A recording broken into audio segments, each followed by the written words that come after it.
Hi, welcome back to Project with Steve. This is part 4 of my backyard shed build. In this video we're going to install the roof trusses. And some people have asked me why I made the roof trusses in part 2 of the video series, even before I had framed the walls. And the reason for that is because when I built the roof trusses, I wanted to build them on a flat surface. And I wanted to be able to lay them out on the floor and have them overhang the floor exactly like how they would overhang the walls once they were installed. And so the only way for me to do that was to do that before the walls were actually framed and standing.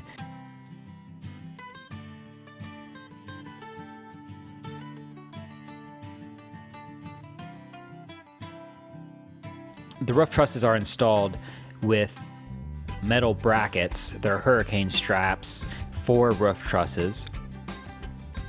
When we installed these, after we got the first one exactly where we wanted it, we created a wood template that we then used to give us the exact overhang distance on the front of the shed. So that template helped us to make sure that all the roof trusses had the exact same overhang on the front, and I believe that overhang was 8 inches.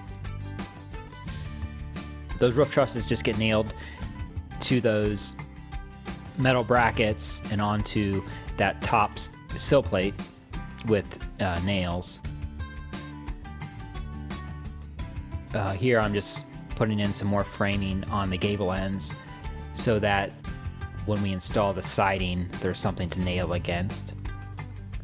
One thing that we did that was a little bit unconventional is we created a 2x4 wedge that we wedged above the double top sill plate and underneath the roof truss. What that did is it created more surface area for the weight of the roof to then distribute on top of the walls of the shed. And one thing that I did is I put in a long 2x4 that was 16 foot long that ran down the center of the shed, and it sat on top of the horizontal pieces on the roof trusses. And I wasn't planning on doing that, but the reason why I did it is because at this point, because there's no sheathing on the roof trusses itself yet, the roof trusses would sway a little bit, and so they weren't sitting straight up and down.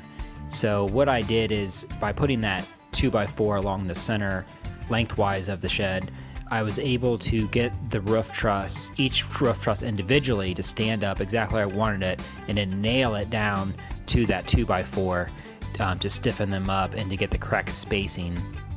I do wish that I would have probably taken my time a little bit more on that step and probably got them a little bit more precise than what I did. So if I were to do it again, I would definitely make sure that I got those as precise as I could get them.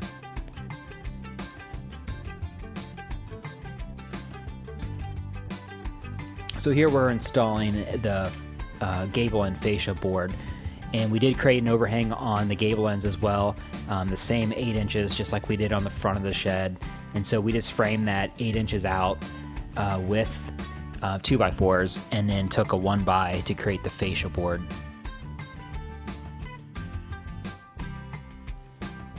We installed the fascia board before we put the roof sheathing down, because the roof sheathing is actually going to sit on top of that fascia board on all 4 sides. If you have any questions or comments, please leave them in the comments section below. I'd like to hear from you. And don't forget to hit the subscribe button so you can stay up to date on the progress of my shed build and any other projects that I get into. So here we are now installing the first sheet of OSB roof sheathing.